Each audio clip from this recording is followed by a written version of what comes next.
ખેલમાં ગુસાઈજીનો દીકરો ન હોય. 1.5 કલાક મને ઊભો રાખ્યો તડકાનો અંદર, શ્વાસે ધીમે લેતો તો કે મને પકડી ન પાડે. આ રોજ આવી અંચી કરે નહીં જ રમાડીએ. ખેલ મેં કાહે કો ગુસાઈયો, કોણ કહે છે? ગોવિંદ સ્વામી. ગુસાઈજી કે ગોવિંદ સ્વામી તમારા ભાગ્યની હું શું સરાહના કરું. જેને માટે રુચિઓને યોગીઓને તપ કરી કરીને થાકી જાય છે, એના દેહના પહાડ બની જાય છે, તોય આ પલક દર્શન નથી આપતા. એવો ઠાકોર ને તમે આવીને ગાળો દઈ જાઓ છો. તમારા જેવો સખ્ય ભાવ. ઠાકોરજી કહે છે ગોવિંદો તો મારો છે. બસ આવી કેટલી બધી લીલાઓ ગોવિંદ સ્વામીની. એટલે જ મને ગોવિંદ સ્વામીની કદમખંડી બહુ જ ગમે છે. સખ્ય ભાવ સિવાય બીજી વાત નહીં. અને એટલે જ ગુસાઈજી જ્યારે સદેહે ગિરી કંદરામાં પધાર્યા ત્યારે આટલા બધામાં ગોવિંદ સ્વામીને હારે લઈને ગયા.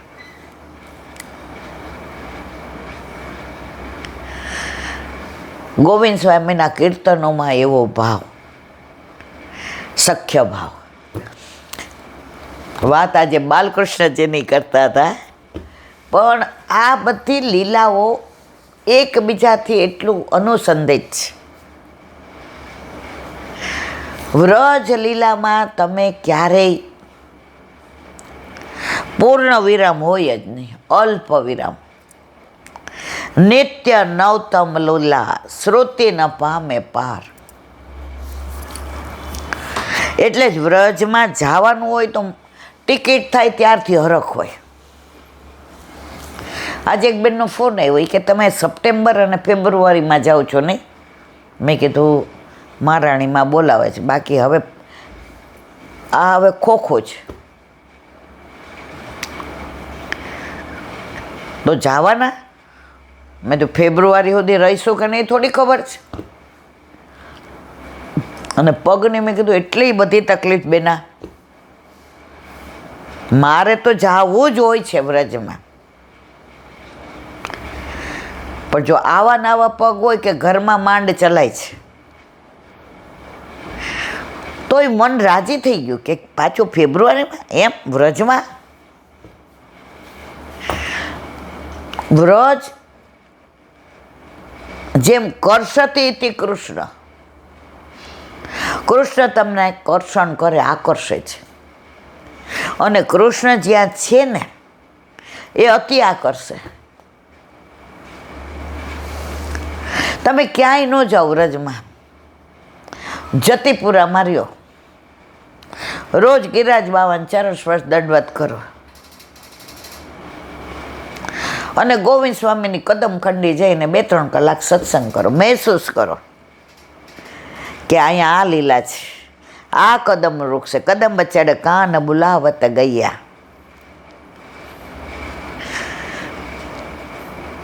અહીંયા આ વૃક્ષો છે જ્યાં ઉપરનો ભરાઈ ગયો હતો. અહીંયા આ રજ છે જ્યાં ગોવિંદ સ્વામીને ઠાકોરજી ખેલતા હતા. ખેલતા હતા નહીં, ખેલે છે. તો બધાની અંદર મારો એક મનોરથ હતો કે મને ગિરાજ બાવાની તળેટીમાં સત્સંગ કરવો હતો. તો વલ્લભે જે મનોરથ કર્યો બધાએ પૂર્ણ કર્યા છે, કોઈ બાકી નથી રાખી. અને ત્યાં હતી ત્યારે ઠગુક ઠગુક પગે ચાલતા હતા. અહીંયા આવીને ઢપ થઈ ગઈ છે. અને કેવો દુખાવો, એમ થાય કે હવે મારાથી ક્યાંય જવાશે નહીં. તો વ્રજનો, વ્રજ ભૂમિનો, એ વ્રજ રજનો, ગિરાજ બાવાનો, યમુનાજીનો, વનમાળીનો એટલો બધો પ્રભાવ છે. વ્રજની વાત આવે એટલે પાછી હું બધું ભૂલી જાઉં. બોલો વલ્લભા. વ્રજ વિહાર. નવનીત પ્રિય શાસ્ત્રીને ભગવત સ્મરણ.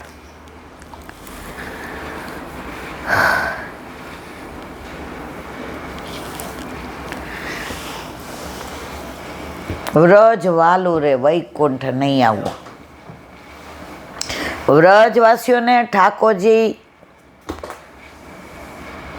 ઠાકોરજીને કે અમને તો તારું બોલા વૈકુંઠ. એ કે રવા દો ને ભાઈ, કંઈ આવવા જેવું નથી, મને ખબર હોય ને.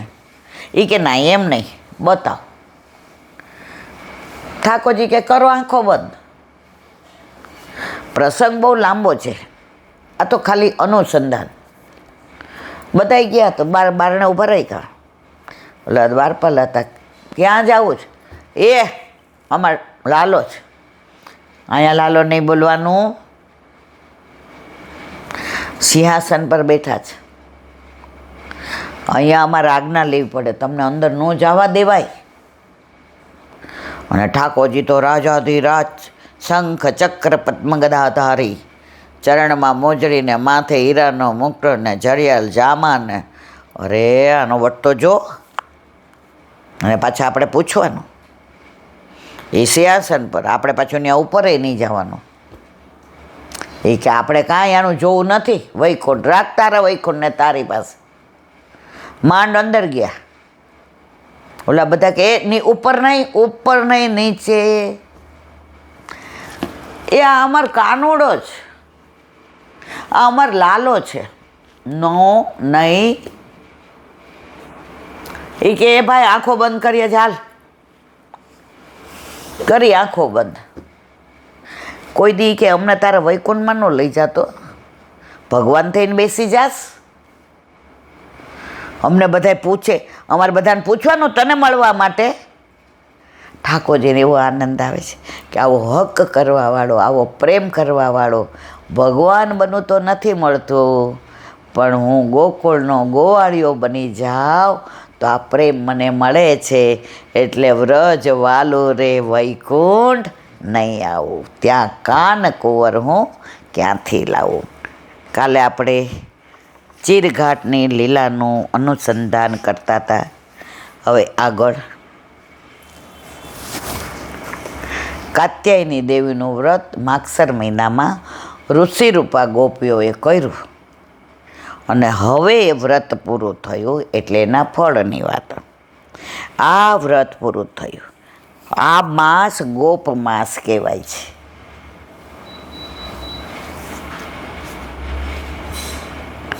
પછી ભદ્રકાલીનું આરાધન કર્યું. તેમાં સૌએ સીધી વિનંતી ભગવાનને જ કરી. ભૂયાનંદ સુત પતિહી, નંદ સુત અમારા પતિ થાવ. આ વ્રતની સમાપ્તિ રૂપે ફલાત્મક પ્રભુ પધાર્યા, સાથે દિવ્ય સખાઓને પણ લાવ્યા. તે પૂતનામાંથી પોતામાં લીધેલા 16,000 બાળકો તેમને પ્રગટ કર્યા. આ કૃષ્ણ રૂપ ચિત્તવાળા કુમારિકાઓ વસ્ત્ર કિનારે મૂકીને જળમાં નગ્ન સ્નાન કરતા હતા. ઘર છોડીને નહીં, ઘરમાં રહીને પ્રભુ પ્રાપ્તિનો તેમનો પ્રયત્ન. આપણા વલ્લભે ક્યારેય આપણને સંન્યાસી થવાનું કહ્યું નહીં. ગૃહે સ્થિત્વા, ઘરમાં રહીને સેવા કરો. ઘર છોડીને જાઓ તો દુસ્સંગ લાગતા વાર લાગતી નથી. તમે ઘર છોડો એટલે બહાર બધી વ્યવસ્થા તમારે કરવી પડે. કોઈનું અન એવું આવી જાય, કોઈનો સંગ એવો થઈ જાય, એટલે ઘર છોડીને જાવું નહીં. જો ગોપીઓ છે ને ઘરમાં રહીને વનને યાદ કરતી હતી, વન, અને આપણે વનમાં જઈને ઘરને યાદ કરીએ છીએ. આ વખતે મેં એક વસ્તુ જોઈ, દર વખતે બધા ફોનમાં જોઈ. આ વખતે નાના દીકરા દીકરીઓ આવ્યા હતા, 30 થી 50 બધા, લગભગ 70%. મેં એ લોકોને ફોનમાં વાત કરતા નથી જોયા. અને જિજ્ઞાસા એટલી બધી હતી એ લોકોને. જ્યાં જઈને પૂછવા, ઈલાંટી આનું કામ, ઈલાંટી આ કયો ને. ગેરે વન ગયા, પછી આ બાજુ માનગાંઠ, માન બિહારીનું મંદિર, આ બાજુ દાનગઢ, ઉપર મોરકોટી, સીધા જાઓ એટલે મોટો હિંડોળો, સામે ઠાકોરજી. આખા વ્રજમાં ઠાકોરજીએ બધે દાન માગ્યું છે, અહીંયા દાન દીધું છે. તો એ લોકો આપણે નહોતા જઈ શક્યા અમારા પગની તકલીફને લીધે. આપણે ગેરે વનમાં મહાપ્રભુજીના બેઠકના દર્શન મારવા લાય કરાવ્યા, આવા પગે કરાવ્યા, ભાંગા તૂટ્યા પગે. મને એવું થતું તેને રડવું આવતું, નહીં જવાય. પણ વલ્લભ કે એવું વિચારવાનું જ નહીં, હું તને મારી પાસે બોલાવું છે.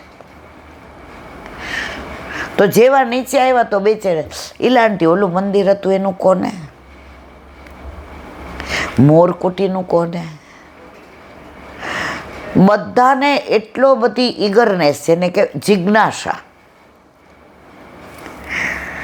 તો આ વખતની વિશિષ્ટતા હતી કે યુવાની આવતાને જાણવાની જીજીવિષા હતી. 200 જણાને 10 દિવસમાં મેં 12 વાર ફોન ઉપર નથી જોયા. અને જેવી હું થાકી જાઉં ને બેસું ને બધાય બેસી જાય. હું કહું બેટા હું તો થાકી ગઈ, એટલે ના કંઈક કહો ને, કંઈક કહો. મને બહુ આનંદ થાય છે કે મારા વલ્લભે ઉઘાડા ચરણે 3 પરિક્રમા, પૃથ્વી પરિક્રમા કરી. અને એક જ એમનો કે દેવી જીવને શરણે લઈને ઘરે ઘરે ઠાકોરજી હોય, ઘરે ઘરે મંદિર હોય. અત્યારે નાના પુષ્ટ કરાવે છે. અને જ્યાં સુધી એક જણના ઘરે ઠાકોરજી છે ત્યાં સુધી પુષ્ટિ માર્ગ તો આવો ને આવો જ પલપિત રહેવાનો છે. તો વ્રજમાં આ વખતે મેં આ વિશિષ્ટતા જોઈ. ઉંમરવાળા બિચારા કોક વાર આમ કરી લેતા હતા, બાકી યુવાનોને તો જાણવાની ને જોવાની ને બહુ આનંદ આવ્યો. આ વખતે બહુ આનંદ આવ્યો. જેમ જેમ ભગવત ભાવ વધે તેમ તેમ બાહ્ય સાધનો છૂટે. જુઓ, હજી એ જ વાત કરું છું. હૃદયમાં આંતર સાધનો વધે, સ્નેહની સ્વાભાવિકતાથી લૌકિક વૈદિક સઘળું છૂટી જાય. બુદ્ધિપૂર્વક છોડવું, જો તમે પ્રયત્ન કરો ને મારે આમ નથી કરવું, એ ન થાય તમારાથી ને. સહજ પ્રીતિ ગોપાલ સો. પુસ્તકમાં લખ્યું છે ક્યાંય કે આમ પ્રેમ કરવો, આમ ઠાકોરજીને બોલાવવા, આમ વાલ કરવું, આમ વાતો કરવી. અરે પ્રેમ તો સહજ થઈ જાય. પ્રેમ કરવો નથી પડતો. લૌકિકમાં આપણે નક્કી કરીએ કે આ છોકરા મારે પ્રેમ કરવો, ના થાય એવું. કોલેજમાં 1000 છોકરા હોય ને એમાં તમને જે ગમી જાય ને 999 પછી ના ગમે. એમ અલૌકિકમાં તમને ઠાકોરજીમાં સહજ પ્રીતિ થઈ જાય. સહજ પ્રીતિ ગોપાલ બસ. ગોપાલ આએ સોય દિન કો. ઘણાય ફોન કરે, ઈલા આંટી અમે કાલની આજ્ઞા લીધી ઠાકોરજી પુષ્કરણ, હવે 2-3 બેન પણ એમ કે કાલ અમાસ છે તો ન કરાવાય. મેં તો આજ્ઞા લીધી. મને કે હા તૈયાર છે બધું. મને કે હા. આજ્ઞા મળી ગઈ ને તમારી તૈયારી એટલે ઠાકોરજીને તમારા ઘરે એ દિવસે આવું છે. તમારે લાવવા છે કે નહીં? મારે તો એ કે અત્યારે બસ પહોંચી જ જાઓ. આજનો લાવો લીજીએ રે કાલ કોણે દીઠી છે. અરે યશોદામાં અહીંયા થાવજો, થઈ જાઓ ને, હું કામને વંચિત રહ્યો છે. પછી પાટોત્સવ કરો દર વર્ષે. નંદ ઘેર આનંદ ભયો જય કનૈયા લાલ કે. તમે યશોદામાં બની ગયા મારા વાલા. યશોદામાં તો 11 વર્ષને 52 દિવસ જ પ્રભુનું સુખ મેળવી શક્યા. આપણે તો પુષ્ટ થઈને પ્રભુ આવે અને આપણે લીલામાં જઈએ ત્યારે આપણો હાથ પકડીને લઈ જાય, આપણને મૂકીને ક્યાંય જાય નહીં. આ વલ્લભની કૃપા તો જુઓ. ઓલા નાના હતા ને ત્યારે બોલે ઘરમાં બધા, લક્ષ્મી ચાંદલો કરવા આવે ને મોઢું ધોવા ન જવાય. ત્યારે નાના હોય ને ત્યારે આમ હસવું આવે કે શું ઘડી ઘડી આવું બોલતા હશે. સમજાયું પછી કે ઠાકોરજી પુશ કરાવવાનું મન થયું ને, એક પળનો વિલંબ ન કરો. જો કોક દુસંગ લાગી ગયો ને, અડધો કલાકમાં મગજ ફેરવી નાખશે. અને પુશ કરાવવાનું મન થયું ને કોઈને કહેવાનું જ નહીં, પહોંચી જ જવાનું આજ્ઞા લઈને. નહીં તો જે તમને ભરાવી દેશે મારા વાલા,